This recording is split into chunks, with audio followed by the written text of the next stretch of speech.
ये वीडियो देखने से पहले हमारे चैनल को सब्सक्राइब करें, लाइक करें और शेयर करें। हेलो नमस्कार दोस्तों। तो आज की जो हमारी वीडियो का टॉपिक है वो है मीनिंग क्या है और इसके कैरेक्टरिस्टिक्स क्या होते हैं इंटरनेशनल पेमेंट के, यानी कि अंतरराष्ट्रीय जो भुगतान होता है, अंतरराष्ट्रीय जो भुगतान है उसके क्या मीनिंग होता है और क्या उसकी कैरेक्टरिस्टिक्स यानी कि विशेषताएं हैं। तो इंटरनेशनल पेमेंट का नाम से ही हमें मतलब तो पता चल गया कि इंटरनेशनल का मतलब क्या होता है। इंटरनेशनल तब होता है ना जब एक कंट्री अपनी बॉर्डर पार करके कोई ट्रेड करे तो वो इंटरनेशनल है। यानी कि इंटरनेशनल पेमेंट कोई कंट्री कब करेगा, जब किसी दूसरी कंट्री के साथ वो ट्रेड करेगा, इंपोर्ट करेगा, एक्सपोर्ट करेगा, तब उसे भुगतान करने की जरूरत होगी। तो इंटरनेशनल पेमेंट का मतलब क्या हुआ, तो वो देखो कि international payment means a process of settling international dues. इस चीज को ध्यान देना भाई, international dues and obligations between two parties of different countries. तो इंटरनेशनल पेमेंट यानी कि अंतरराष्ट्रीय भुगतान किसे कहते हैं, ये एक वो प्रोसेस होता है जिसमें आप अपने अंतरराष्ट्रीय जो ड्यूज है मतलब बकाया है, जो आपके ओब्लिगेशन का मतलब जिम्मेदारी है, जो दायित्व है, उनका जब आप दो कंट्रीज के बीच में, डिफरेंट कंट्रीज के बीच में, यानी कि एटलीस्ट दो कंट्री तो होनी चाहिए, डिफरेंट कंट्री के बीच में जब दो पार्टी एटलीस्ट मिलके अपने अंतरराष्ट्रीय भुगतानों को पे करते हैं तो ऐसे प्रोसेस को इंटरनेशनल पेमेंट करते हैं। फॉर एग्जांपल मैं आपको बताता हूं, हम ट्रेड करते हैं रसिया से, यूएसए से। तो जब हमारी कंट्री भुगतान कर रही है, हमारी कंट्री रसिया को पेमेंट कर रही है, तो वो इंटरनेशनल पेमेंट है, क्योंकि हमने उससे मान लो कोई टेक्नोलॉजी खरीदी है, हमने उससे कोई इक्विपमेंट खरीदे हैं, तो वो हमारे क्या बन गए, वो हमारे ड्यूज बन गए, वो हमारी ओब्लिगेशन बन गई कि भाई हमने उस कंट्री से कोई चीज खरीदी है, गुड्स खरीदे है, तो अब हमें उनको पे करना पड़ेगा। तो जब हमारी भारत का देश उसे भुगतान करेगा तो उसे इंटरनेशनल पेमेंट यानी कि अंतरराष्ट्रीय भुगतान कहा जाएगा। अब इसकी एक डेफिनेशन या हम ऐसे भी बोल सकते हैं कि इंटरनेशनल पेमेंट क्या है, is the monetary transfer. Monetary का मतलब क्या होता है, जिसमें हम पैसों का ट्रांसफर करें, स्थानांतरण करें, लेकिन कैसे करें, अमंग नेशन, देशों के बीच में पैसों का ट्रांसफर हो, लेकिन वो हो किसके लिए, सेटल देयर इंटरनेशनल ओब्लिगेशन। वो भुगतान इसलिए हो क्योंकि वो अपने इंटरनेशनल ओब्लिगेशन यानी कि अंतरराष्ट्रीय लेवल के जो उनके ओब्लिगेशन का मतलब दायित्व, जो उनके दायित्व है, लायबिलिटी है, उनका वो भुगतान करते हैं, तो उसको हम क्या बोलते हैं, इंटरनेशनल पेमेंट बोलते हैं। अब इस इंटरनेशनल पेमेंट की कैरेक्टरिस्टिक्स क्या होती है वो देखते। तो पहली कैरेक्टरिस्टिक्स है कि टू पार्टीज यानी कि दो पक्ष होना चाहिए। जैसे कि हम जानते हैं कि कोई भी ट्रेड करें हम, जरूरी नहीं है इंटरनेशनल ट्रेड, हम जब इंटरनल ट्रेड करते हैं तो भी एटलीस्ट क्या होनी चाहिए, दो पार्टी होनी चाहिए ना। अब एक ही तो बंदा हो नहीं सकता ऐसा कि मैं, मेरे को गुड्स बेच लूं, मैं खरीद लूं, फिर मैं पेमेंट किसको करूंगा, खुद को ही कर दूं, तो फिर वो तो मजे वाली बात नहीं होगी, वो क्या होगी, वो तो मजाक हो गया। तो हम इंटरनल जो ट्रेड होता है जैसे उसके अंदर दो पार्टी एटलीस्ट होनी चाहिए, वैसे ही इसमें भी क्या होनी चाहिए, दो पार्टी होनी चाहिए, पहली कैरेक्टरिस्टिक्स।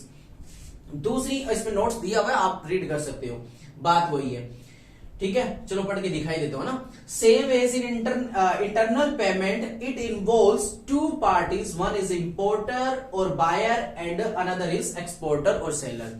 भाई इंटरनल ट्रेड के अंदर हमारे एक्सपोर्टर इंपोर्टर नहीं होते, वहां पे हमारे उनको नाम हम सेलर और बायर देते हैं। एक्सपोर्टर और इंपोर्टर कब बनते हैं, जब एक कंट्री दूसरी कंट्री से गुड्स खरीदे बेचे तो इसमें क्या होगा, खरीदने वाला इंपोर्टर होगा और जो बेचने वाला वो क्या होगा, एक्सपोर्टर होगा। तो इसमें भी दो पार्टी होगी।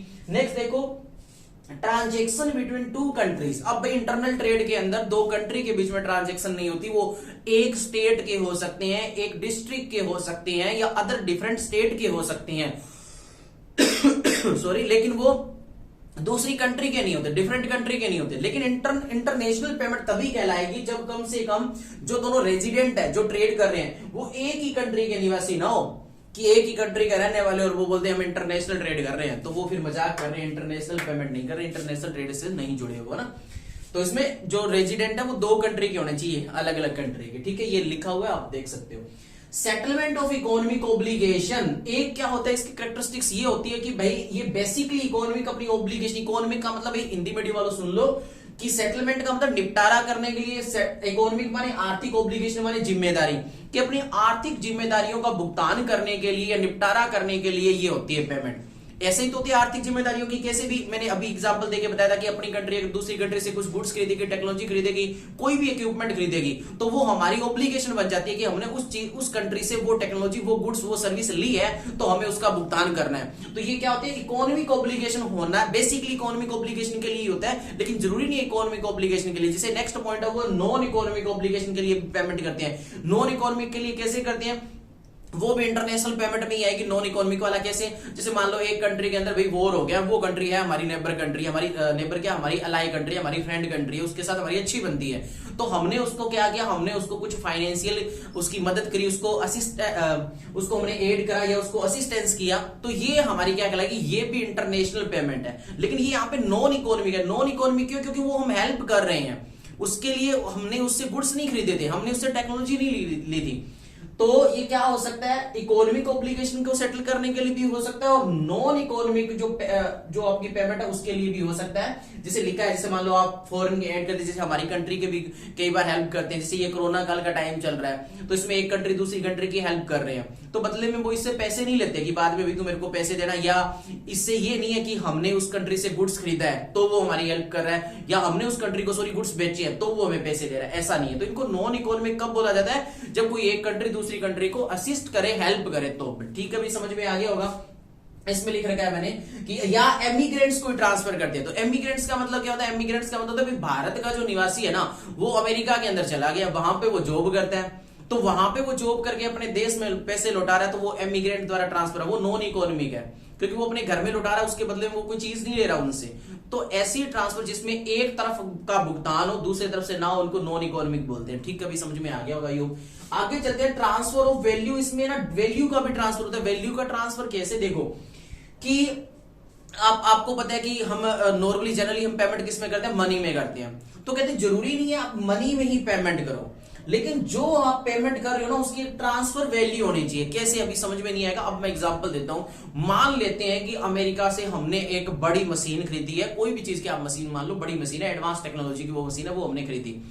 उसके बदले में अगर हम पेमेंट करें केस में, तो उसको हम क्या बोलेंगे, उस चीज को हम बोलेंगे मनी में पेमेंट करें, तो मनी की ट्रांसफर है। लेकिन ये कह रहा है कि आप इंस्टेड ऑफ मनी, यानी कि ट्रांसफर ऑफ वैल्यू में आप मनी के बजाय भी कर सकते हो। कैसे, हमने उसको उतनी ही क्वांटिटी के रॉ मटेरियल यहां से दे दिए, रॉ मटेरियल दे दिया, जो भी हमारे पास चीज है जिसकी यूएसए को डिमांड है वो हमने दे दी।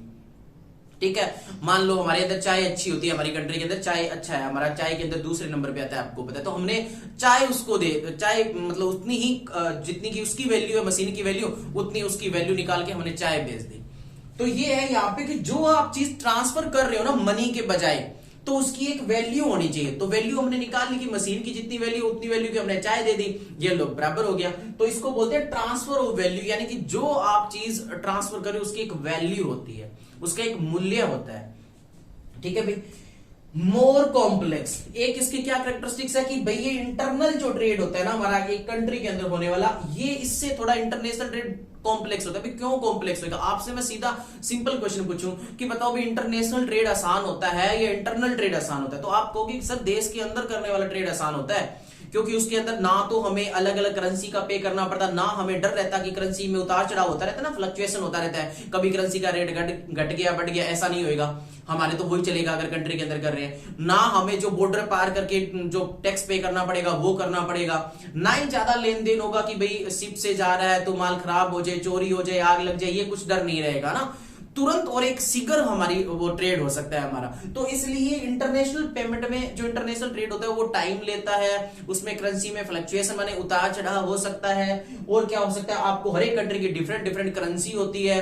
तो इस कारण ये कई मुसीबतों के आने के कारण, कई प्रॉब्लम्स आने के कारण, कई हर्डल्स आने के कारण जो हमारा इंटरनेशनल पेमेंट है या इंटरनेशनल ट्रेड है जिसके थ्रू हम इंटरनेशनल पेमेंट करते हैं वो हमारा मोर कॉम्प्लेक्स है।